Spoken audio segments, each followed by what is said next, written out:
Welcome to the Strategy Mob Podcast. Tune in for everything you need to know to stay in the know regarding the automotive industry. Here's your host, Jason Harris. Hey, what's going on, Podcast Nation? This is Jason Harris. Thanks for joining me in another episode of Strategy Mob. Today, I have two very special guests with me, all on the BDC side of the business, which I'm super excited about doing some content about. I have both Shawn and Josh with me today. Hey guys, for everybody out there watching and listening and don't know who you are, let's go ahead and get started with the origin story that is Josh and Shawn. Josh, I'll start with you. What is that origin story? Yep, what is it? So I started out in automotive in 2011. I spent 7 years prior to that in the mortgage business. So going through some of the financial problems that we're going through right now, I'm like getting, anxiety from all of that because seeing what happened in that meltdown. But left the mortgage industry in 2011 and got started in the automotive space. Sold cars for a few months. Got baptized by fire in the BDC. Became just a normal BDC rep, and then moved up the ranks to manager to director. I was with the incoming Chevrolet from 11 till 2017, and helped that group go from 150 units to, right when I left, to about 890, in a small town of 10,000 people. So we grew that BDC from 2 people to 25 when I left. And just had a great time growing myself during that whole process. Left there, went to California for about 4 months and realized that they do things a little differently there. And came back to Kentucky, and now I'm in North Carolina, where I'm the BDC director for Hubert Vester Auto Group. We have 5 rooftops, so it's been a fun time. Very cool. And how big is the team for you?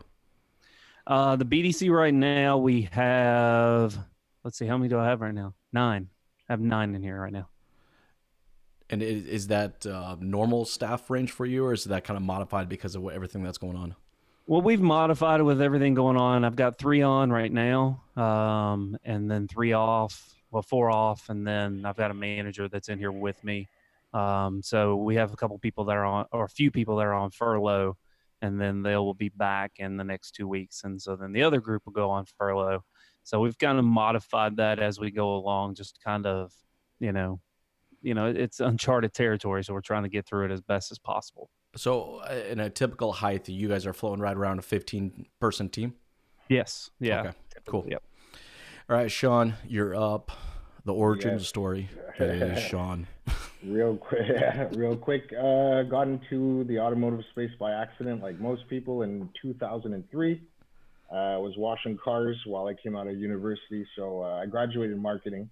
So I wanted to try and get into that space, and I had a couple of bills to pay. So little brother got me a job washing cars, and then never looked back. I never left. So came up through the service drive. I've done absolutely everything over on the service side. Some things more successfully than others. But it was really cool. I found my footing. A little bit of everything: washer, jockey, service advisor, service manager, CSI, BDC stuff. Tried my hand at some sales. I did pretty good. I sold used cars, but it's just the hours were a bit rock and roll for me. So 9 to 9s, I just wasn't about that. So I went back over in the service side, and then I dipped my toes into this thing that we call the BDC. And never looked back. So I've been doing it for a while. Set up a few BDCs for Canada's largest group. So we had the Dilawri group over here. Currently, right now, I'm with the Mercedes-Benz Silver Star. So it's the largest Mercedes-Benz dealership in Canada. So it's going well.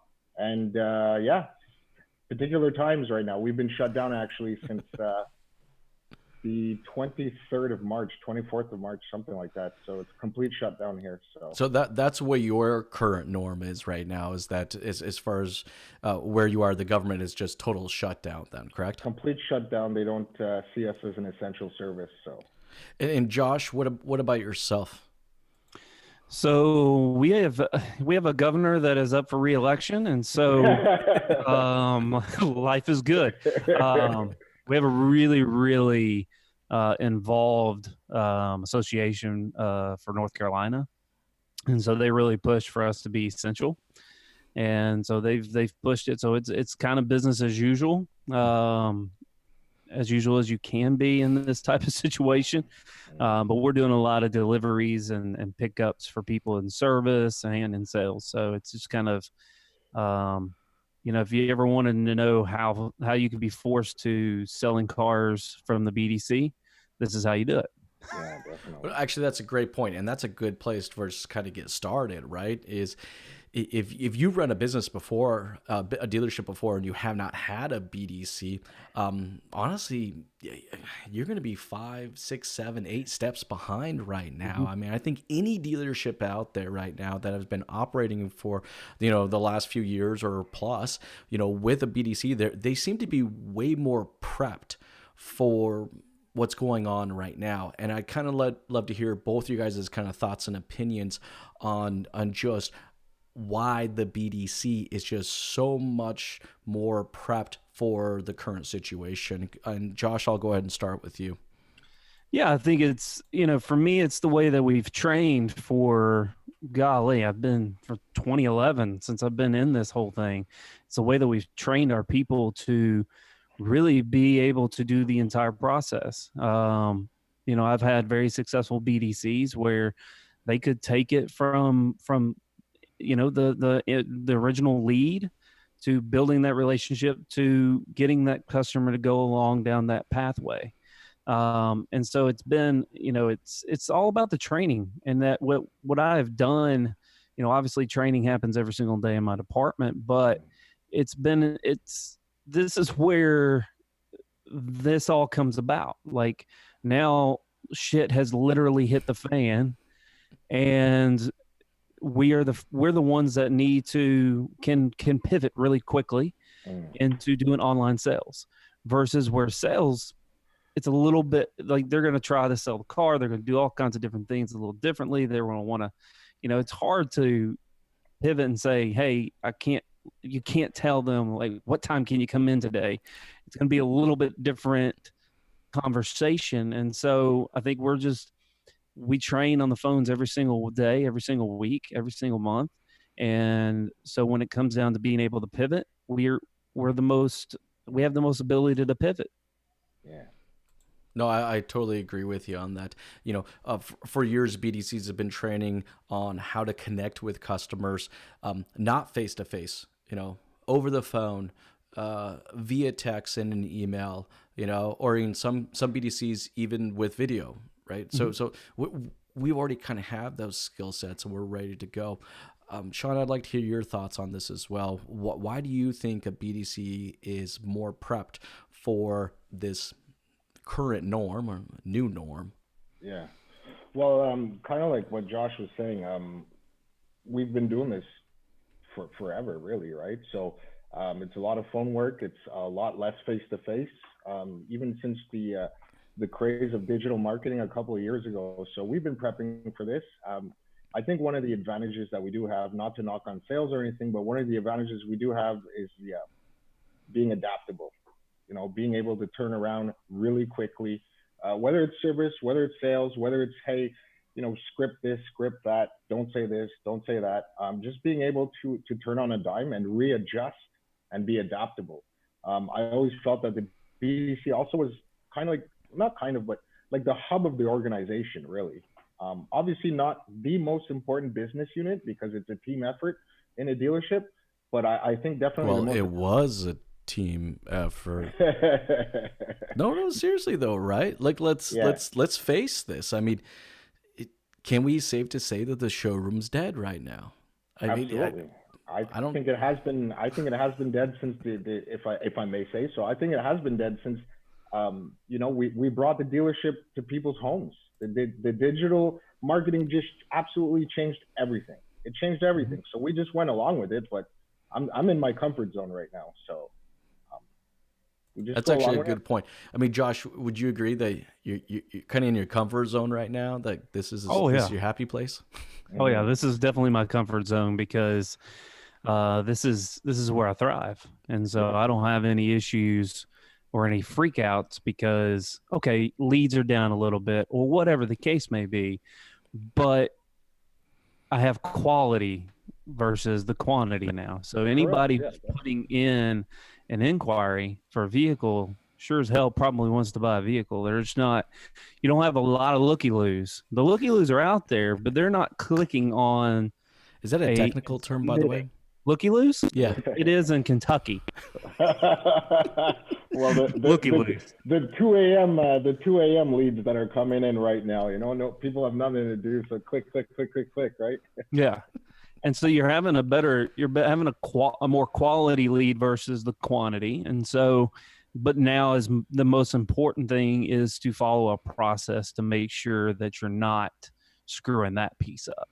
And I think that's where we shine, is that we're going to be diving in there very deep and following a process that really can get the customer to connect with us and have a quality connection with us. Yeah. To your point, Josh, that's perfect. A quality connection. We do have to dig deep right now, right? Like, I mean, this is not a volume game where it's like we had tens of thousands leads coming in. So it's like, as long as we responded to them in this amount of time with this type of verbiage, all right, our probability of them coming back to us, like, it seems like we can't play the numbers game anymore. We like you're saying, we have to go deep, with the customer in our communication efforts. We have to over communicate the processes in a way that even us as the BDC who's accustomed to doing that, it's totally new for us. So that's kind of, I think, going into the next question I have for you guys is what that new norm looks like for a BDC department. And Shawn, I'll go ahead and start with you on this one.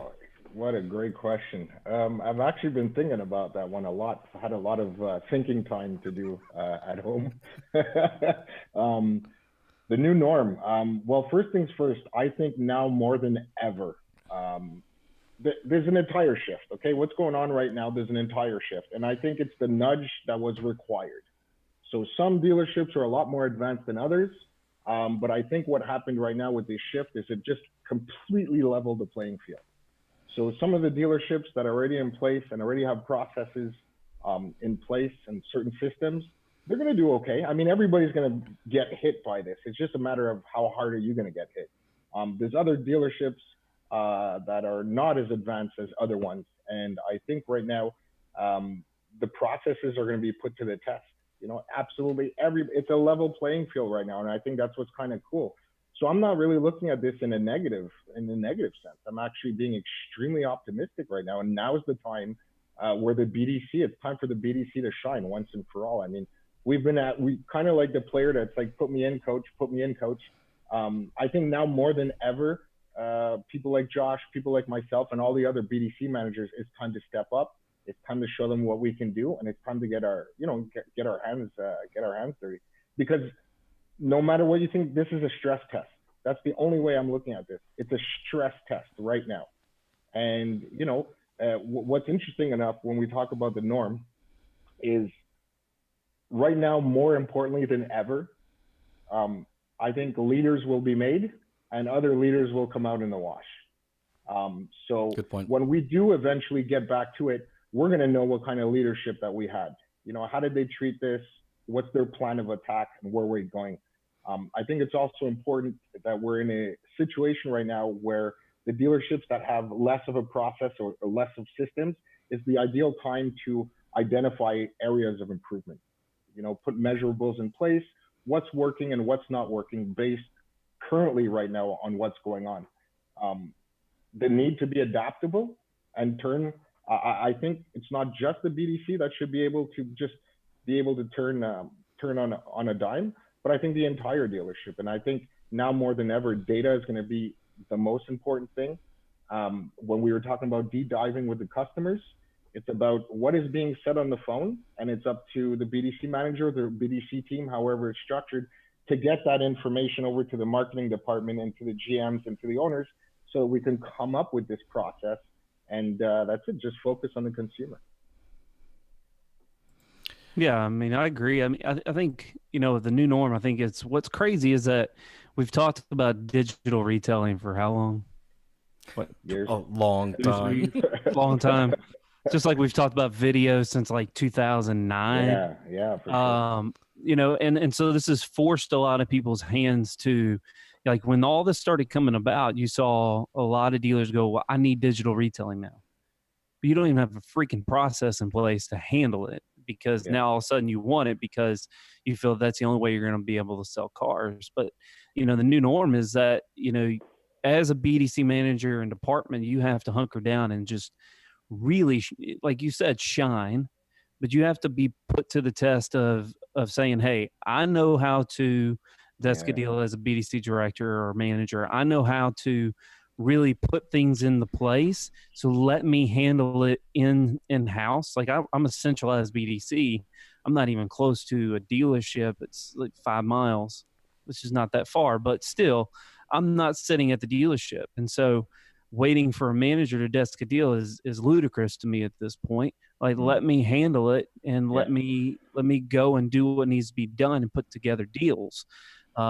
Because time is at essence. It's still the speed in which you do business is still important. It's not like we're sitting back and customers are sitting at home just eating bonbons and drinking Diet Coke. Like they're still, if they want to buy a car and it's on their mind to buy a car, the first person who really puts that emphasis on it and is able to really do it is the guy who's going to win the deal. It does nothing to do with the price. So throw the freaking price out the window. It's convenience at this point. Like we've always been a price, especially in the States. Like it's all about price in the US. But now it's not that. It's about the convenience and being able to connect with that customer in a fast manner. That's the new norm. Like the speed in which we operate, that's how it's going to, when we come out of this, that's how we're going to separate ourselves from the rest who really are sitting back going, well, when is this going to end? Yeah, I think added value has a lot to do with it as well. Well, okay, let's actually go with that for a second, because I think as a BDC, we do an amazing job of crafting out what I call value deposits. And, for us, it's all about how we process those value deposits. It's like, when do we say this? How do we input this? And so on. The value deposits have changed, though. Like, before, we could lead with the value deposit and it could be an additional discount or offer. It could be, the 4 or 5 reasons why they should purchase from our dealership versus the Mercedes dealership on the other side of town or the Ford dealership on the other side of town, right? But that's not what the customer's looking for anymore. The communication or those value deposits that they're looking for, that bit of information has changed. I'm curious to kind of hear from both you guys, like, what information are you leading with now that's different than what you used to be leading with? And Josh, I'm going to go ahead and start with you on that one. Yeah, I think, it's very difficult when this first all came out because it was very much, we were still the hard-nosed, when can you come in type of scenario. And we've had to really shift that to being more of an information-based system, and which is how I've always operated, but I've always had sales managers and GMs in my ear saying, you give out too much information, which is ludicrous. Most information wins, guys. But so you've had to learn how to shift some people who are more of that hard-nosed, when can you get them in, to being more informational to the consumer, to kind of go with their terms. Because what you find is that consumers, once you've developed that relationship and you're giving that information over there to them, the guards go down, and then you can find out what the real need and want is and how you can best fit that need and want. And I think that's the biggest thing, is that developing that relationship and communicating and having a connection. It's the big thing that we're talking about, a connection with the consumer is what is going to separate you. Because if you think that you're going to get through this without giving out any information, you've lost your freaking mind. Like, it's not going to happen. And so what I've trained my people to do is just provide a service, give the customer information, set their mind at ease. And when we find that we can fit that into what we're trying to get accomplished, let's get it accomplished for the customer. What's your thoughts on that, Shawn? Totally agree with Josh. We seem to be cut from the same cloth. I mean, it's daily training with my team, 100%. We listen to calls. I actively listen to calls. Sometimes we review them. You did mention a very interesting word before. We said value. What I tend to do within my BDC is I just kind of replace the word value deposit with the word emotional deposit. It's an emotional experience. It's an emotional experience. And ever since the craze of an experience, everybody wants to offer an experience now. So it is an experience, and it's an emotional one. It's in my case, $120,000 emotional one, right? So I think the most important thing, exactly like what Josh said, you have to build that connection, and that connection comes through empathy, and empathy comes, in my eyes, through properly qualifying. The BDC, in my standpoint, has always been since day one. I started this way before CRMs even existed. It was kind of just like you scrubbed your DMS and you put everything into an Excel spreadsheet. So, but one thing that has never changed is that the BDC from its offset has always been long-term, consistent, professional communication, right? It's not just, I'll get the person on the phone and I'm going to close them right away. I'm not in sales. I'm there to sell the idea. And I think one of the most important things is transparency. You know, like we were talking before. Yeah, let's go there. Transparency, right? Yeah, let's do that. I got issues with the word because it's incredibly overused in our industry. Like stupid overly used. It's like the word conversion. Like, what the hell does it actually mean? No, but I think there's the word transparency can be used in a marketing campaign, and unfortunately it gets used quite often in a marketing campaign. Yeah. But then I think there's real transparency. Yeah. And, you know, Josh, you said something earlier about how we need to make the customer feel comfortable or put them at ease about the decision to either purchase or service a vehicle if they have to right now. Yeah, and we can do that, to your point, Shawn, we do that through empathy, right? That's a big one. But then I also think we have an opportunity to do that through real transparency, not just the fake marketing version of transparency. So I'd like to hear your guys' thoughts on what real transparency is. Josh, I'll start with you on this one. Well, I've always laughed at the word transparency because if you ask any dealer out there, they're going to say, if you ask them if they're transparent, they're going to say yes. And then, okay, so what's an interest rate for a 722 credit score? Well, I don't know.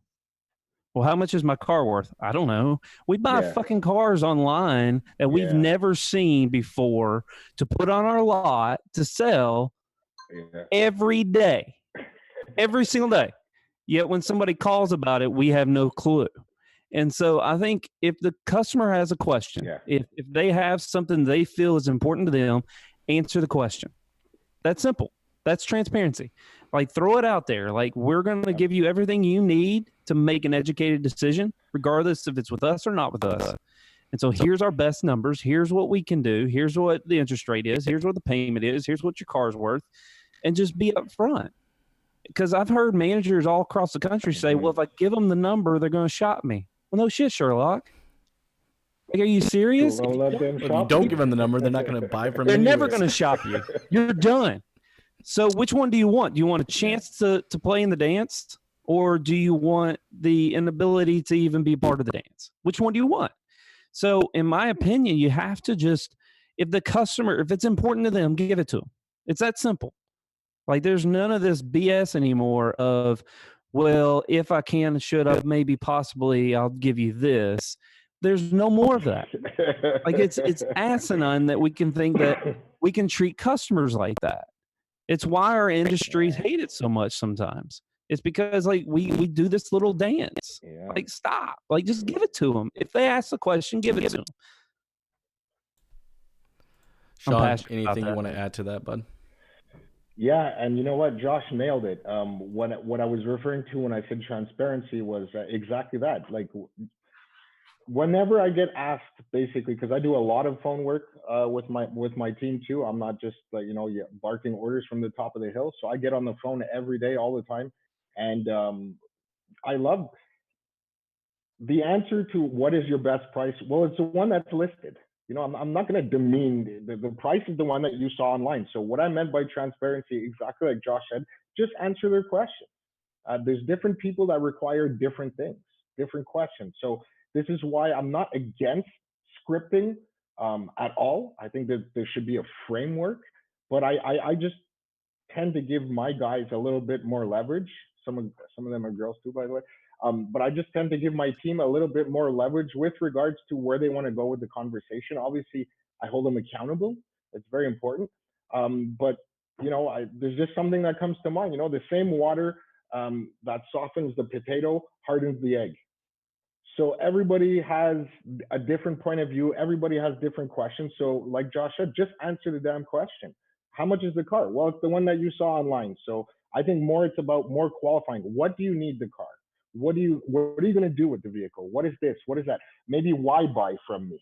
Why should I buy from you and not another dealership? That's what more or less in the direction that I go with transparency, not the old adage of, yeah, well, just get them in. Well, and I think that's always been fundamentally our issue in our industry is that there's been this constant fight of who the hell is actually steering this process, right? Exactly, yeah. And I hate to say it, even with the dealerships that have a BDC in place, there's only so much steering we're going to let the customer have. And I want to hear your guys' thoughts on this, and I'll share my opinion real quick. But I think that we literally have to give it all up. Like, I don't think the dealership can steer the process anymore. I think literally the customer has to steer the process 100% so they feel that level of comfort. And we are there to just simply support the direction that they're willing to steer. Josh, what is your thoughts on that? Yeah, I mean, I think we're kidding ourselves if we think that the customers aren't really the ones that need to be steering the ship. I think the old... hiding information, the old adage of leg and all those things that we put back in finance and not being fully the consumer not being fully understanding of what actually is happening. They're signing, which is a whole nother podcast that we could probably do on the legalities of stuff that we've done. But I think if we're going to win, if we give them what they want, we're going to get what we want. It's that simple. If we give them what they want, we'll get what we want. The amazing Zig Ziglar said that. If you give enough people what they want, you're going to get what you want. So my thing is just love on your customers and give them what they're asking for, and you'll create the fans and the blah blah blah that you want if you just do that. Wait, Josh, 1 second. Are you telling me I can't be the gatekeeper of information anymore? No. The what the hell? Already done that. You can blame millennials because apparently we're the ones who screwed everything up. We ruined the whole world, right? Even though we didn't create the internet, guys. We were babies. We actually demand people to tell us the truth. Yeah, actually want to hold people accountable for the information that we're given. Hey, Shawn, I'm gonna give you a crack at this as well, man. Dealerships right now that do have BDCs or don't have BDCs, and are willing to allow the customer to steer the direction of the purchase or the servicing so far, and then the dealership wants to jump in and take over. Do you believe the dealerships should still have some level of responsibility of steering that process, or should it just be totally left up to the customer and we're just there to support them? Well, listen, the BDC being very much a part of the middle process, I think that the sales floor, if you will, or the sales managers or what have you, I think they need to let go of a little bit of control. Things have changed dramatically. Again, I'll go back to it. Digital marketing has changed absolutely everything.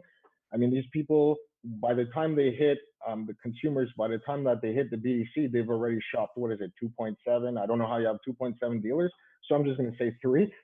I hate the 0.7s. So, but I think they've already shopped. There's already intent, and they just need somebody to help them along. So I think that power should be let go a little bit. I think we need to be. I think we need to have a little bit more power as BDCs. Obviously, maybe not the whole pie, but just to be included a little bit more in the process, because that's what the people want anyway. I mean, look at what happened. I think that's a perfect point. In fact, you know what, Shawn? I know you're holding it back a little bit right now because I can see it in your eyes. Yeah. What I think you want to say is just careful. let me freaking deal with the whole process myself. Yes. All right. Make sure Sales team, shut the hell up. I got this. Yes. I got it. Make sure there's fresh coffee, bottles of water. Make your pen handy. I'll do everything from start to finish. Why? Because. But why shouldn't you? I think you totally should. Okay, it's not the direction I thought we were going, but let's go this direction. Hypothetically, all right, look, there are a lot of dealerships out there. Well, let's talk reality first, and then we'll talk hypothetical. All right, the reality is that there's a lot of dealerships out there that had to lay off a very large chunk of their staff, 40, 50, 60, 70% of their staff. Bottom line is they're going to have to do a lot with little. You know, I've always thought it was just completely inefficient that the BDC would take it up to this far. Yeah. Then the sales team does this much. And then the service department does that much more, right? Like, why couldn't a BDC literally do everything from initial contact to the purchase of the vehicle and to even being a service advisor and doing this and handling the servicing of the vehicle? I mean, for the most part, there's touch points for us anyways. Why don't we just do the whole damn thing? We should. Listen, coming up through the service drive, I could certainly handle something like that. But I think we have an opportunity right now. For me, this is the point. You know, with the emergence of Amazon, everybody freaked out, right? Everybody was like, oh my God, people are going to stay home. All the malls are going to close. The malls didn't close. You know, when Uber emerged, oh my God, the taxi industry is going to go down. I could still call a taxi right now. I think right now we're in an opportunity. I wouldn't. What's that? Last time I was in a taxi, man. No, I wouldn't either. I wouldn't either, but they're still around. You know what I mean? So I think we're just in an opportunity right now where we need to deconstruct what we've been doing for 70 years. It's time to evolve. And like you said, Jason, why not let the BDC do it all the way up to, I mean, what do we really need to do? Why don't we see? No, guys, let's see this. Let's play this. Do we need salespeople right now?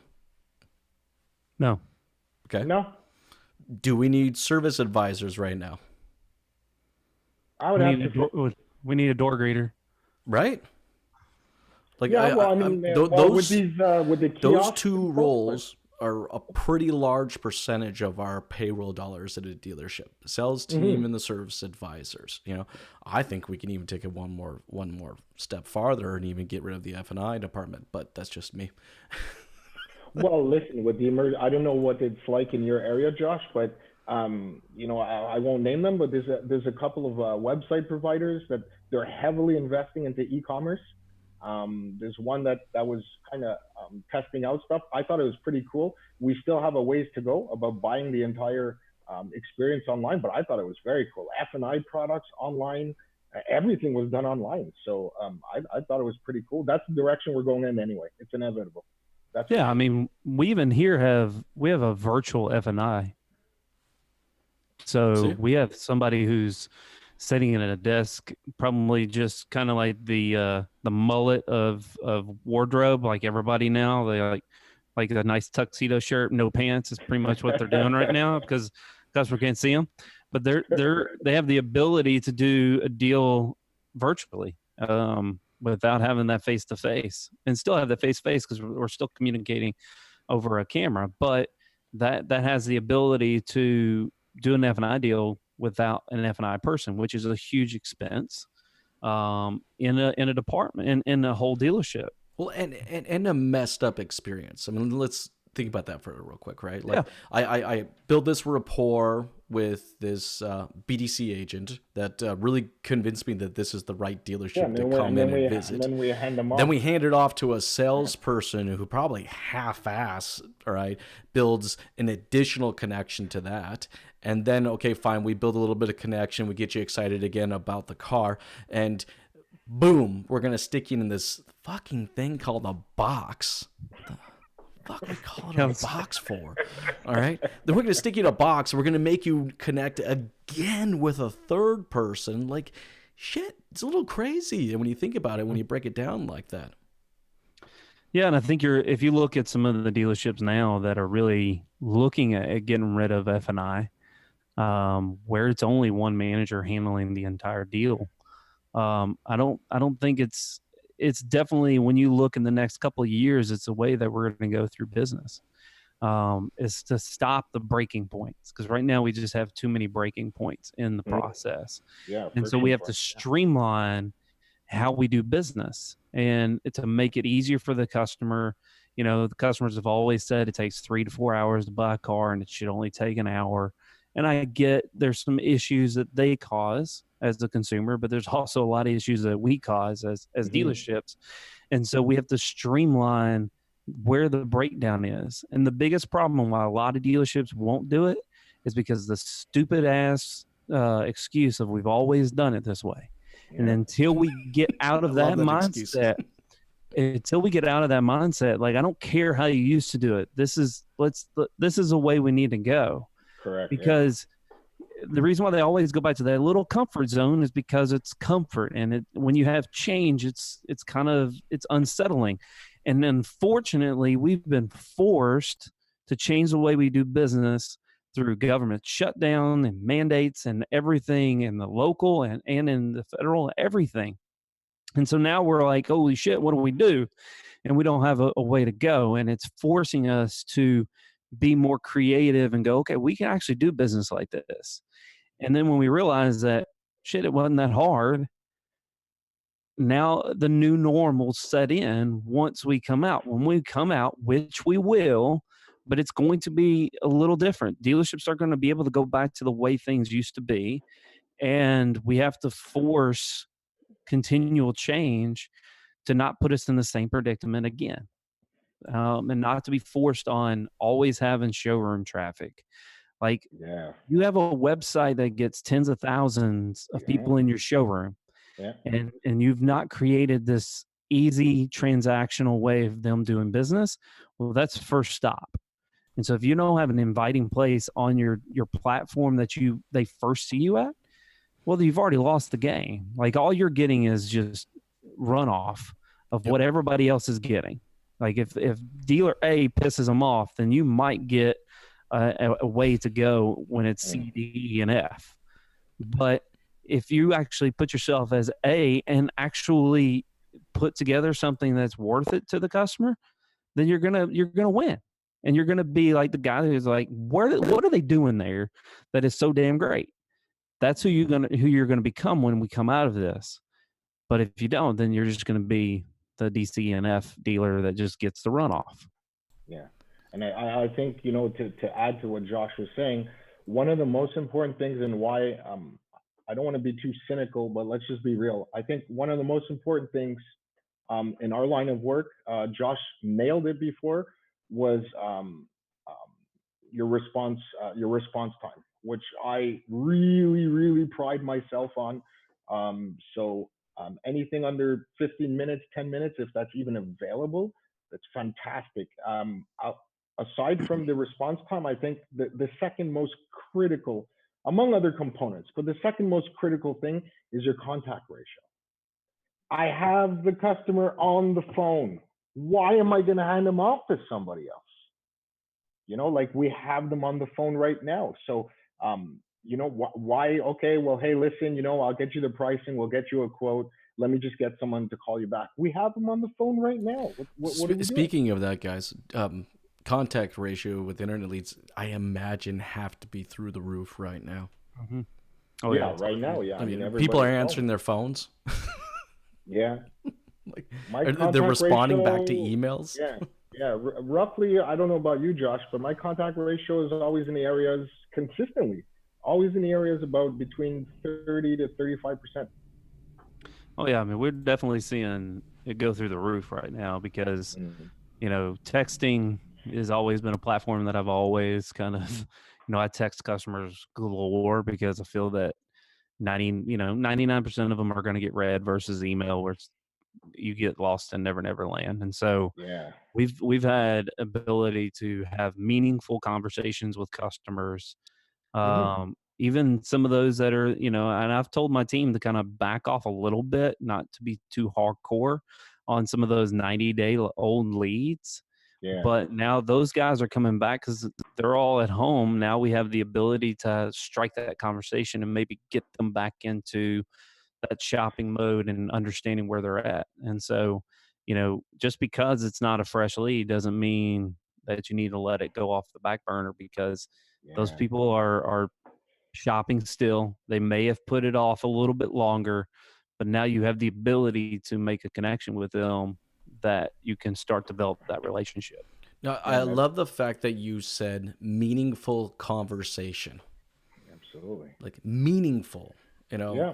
I think there's a Relevant. lot of people out there listening and watching right now, and I think there's a percentage of them that understand what a meaningful conversation is, and then I think there's a much larger percentage of them that have no freaking clue what a meaningful conversation is. Can you guys kind of highlight that a little bit for yourselves? Is like, what does it mean for a BDC to have a meaningful conversation with a prospect? Shawn, I'll go ahead and start with you. Yeah, that's a great question. So it's so funny.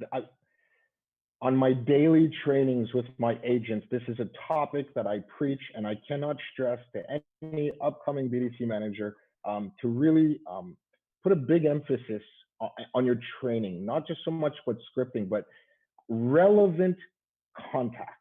That's what I call it. So essentially, when you're qualifying somebody, if you cannot get the appointment, because this is a feel out process, the first 20, 30 seconds that you're talking on the phone, you could kind of see where they're at in their shopping process. If you feel when you ask for the appointment that you cannot get the appointment, you absolutely need to shift your focus into what I call it's an informative conversation now, right? They're not ready to pull the switch. So what is it that's holding them back? And you have to end the conversation with that. But you also have to set up your next call. That's what I keep telling a lot of in my training. Never call Jason to say, "Hey, Jason, I'm just calling to see where you're at. So have you, like, what did I leave you with last time? Because what I left you with last time is what I'm going to start my next conversation with. Jason, hi, I'm calling to touch base with you. Did you have a chance to look at the information that I sent you? And do you have any questions? No, as opposed to see, well, I'm just calling to see how you're doing and if you've made a decision. Well, made a decision based on what? You haven't sent me anything. So yeah, the relevance is the most important thing because then I'm going to call you and say what? I'm just checking in? No, I'm not just checking in, right? There's accountability going on here. So yeah, no, relevance is leaving the Relevance. conversation. Yeah, Yeah. So relevant. I think Got to be relevant. relevance changes with the person we're talking to. Mm-hmm. What's relevant to someone who owns a lease, someone who's asking about a used car, someone. So what's relevant to them changes. Now, what's relevant to a buyer right now, I think, is a whole lot different than what was relevant to a buyer 60 days ago. All right, Josh, I'm gonna lead you on this one. All right, what relevant content or information should we be giving prospects that would make sense for the given time that we're in right now or this new norm? Yeah, I mean, I think it's a lot to do with what, with Chevrolet here and golly, every OEM under the sun is putting out 0 for 84, no payments for 6 months. And so that's something that a consumer that might be putting it off for 3 months to see what the hell is going to happen could change some things. So understanding that there's a lot of great programs out there that our OEM is actually providing us to provide our consumers is something that's relevant for that consumer to not have to make a payment for 6 months to be able to afford something because now we're going freaking 84 months, which is an eternity and I hate, but it's out there for consumers right now. And so being able to give that update of what is out there that's incentivized by the OEM is critical for new cars. If it's a used car, you just have to understand that, think outside the box. We already typically go 45 days without a payment. Go 90 days. It doesn't cost you very much money as a dealer. So being able to say, hey, we're going to make sure you have no payments for 90 days or 6 months or whatever the case may be. So you have a little bit of an understanding. It helps them push forward a little quicker versus I have to make a payment in 45 days. Yeah. Well, and I'm thinking about like when during the recession, all right, I was in the States, and there's a lot of new questions that didn't exist prior to the recession, right? So, one of the first leading questions I would get, well, what happens if I buy the car and I lose my job in 6 months or 3 months? What happens, right? I think that's something that they're curious about. Another one is, how do I buy or how do I service a car right now, given what my state or federal government says about, social distancing, or in your case, Shawn, you're just freaking closed, so it doesn't really matter much of anything. But you guys are going to come back, and it's like, what does, if I have to service my car or I have to buy a new car, it's like, what does that look like? I mean, that seems to be what that relevant information is. And I mean, I'm thinking my marketing brain kicks in, right? So that I would almost push people to communicate, the how before I kind of introduce them to that what, which is those incentives. And Josh, I'm with you, man. Like 6 months deferred payments, shit. I've been in the business for a long time. I have never seen this. Like, it's crazy. Yeah. Hey guys, I know we're getting towards the end of our time right now, and I wanted to take a moment just thank you guys for jamming with me today. I think we could easily go another hour here. Very easy. But I do want to give both you guys an opportunity to kind of put in your final thoughts before we finish it off here. Shawn, I'll go ahead and start with you. Your final thoughts. Final thoughts. Or final Scotch. I mean, I can do a final Scotch. I'm buying the rounds. Listen, right now what we're seeing is a complete shift. The landscape, or I should even say the tectonic plates in my in my world, has completely shifted. What we're going to see when we get out of this, hopefully, what I would like to see is a little bit more responsibility given to the BDC. We're going to have to really take a look at like what we were talking about before, relevance. Do we increase operating hours? Do we do more pickup and deliveries for service? There's going to be a lot of things that we're going to have to look at. One thing's for sure, though, the hiring process is going to change as well. I mean, we could deep dive way into the hiring process, but fundamentally, at the end of the day, leadership. What is leadership going to look like? What is leadership going to put in place? And are we finally going to get a seat at the table as BDC managers? That's what I have to say. Well said. I'm with you on that. Josh, you're up. Final thoughts. I think it's like you said, you're going to have your leaders come out of this, and you're going to find them who actually is just a manager.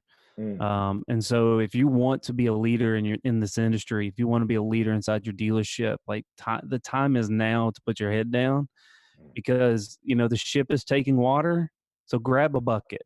Like, if you want to be the guy who is looked at in your dealership as the guy or gal that really helped push your dealership forward, grab a bucket. Don't jump ship. Grab a bucket and get it out of there. So, I think we are in uncharted territory, but we have to start thinking about what 6 months looks like. And we really need to put forth some plans, because when we get out of this, which we will, we're not trying to like put duct tape on everything. We're actually ready to go, and not trying to put a marketing plan together that isn't what we actually need to get done. Like, put together a plan that in 2 months and 3 months and 4 months and 6 months that you can put together now, that when this comes back around, you're ready to go and you're not scrambling around like you don't know what to do. So put a plan together. No, Josh, I'm with you on that. I think being reactive rather being proactive is difficult for some of us dealers, but it is absolute mandate for what the new norm requires. My final thoughts. I'm gonna kind of leave you guys with this: is do you need a sales team? Do you need a service advisor? Do you really need an F&I manager? The old process of having to connect with 3 to 4 people before making a purchase, I think fundamentally is going to change, or the consumer is going to demand that change, just so that they feel more comfortable and transparent about the purchase moving forward. Hey guys, for everyone out there who's watching, listening right now, and would love to connect with you both and learn a little bit more about what you guys do, what is the best way to do so? Shawn, I'll start off with you. Yeah, well, for me right now, the easiest way would be through LinkedIn. I get a lot of messages from BDC managers and service managers or what have you across North America, even as far as Poland. Actually, that was pretty cool. So the best place right now would really be just to DM me on LinkedIn. I guess you're gonna put up our names somewhere, so they'll see that. And I'm completely connected all the time, so I get back to everyone. Thanks, Shawn. Josh? Obviously, you can find me on LinkedIn, Facebook, Instagram, maybe Twitter still, possibly. And also, if you want to find some information about me, BDC Raw event, you can see the little thing back there. Is the event that I'm throwing on in September, as long as everything's all good with everybody traveling. You can find out some more information about me there and find all the information for that event also. Awesome. Hey, again, guys, thanks for jamming with me today. This was a lot of fun. Thank you. Thank you guys Jay. have a good day. It. You too.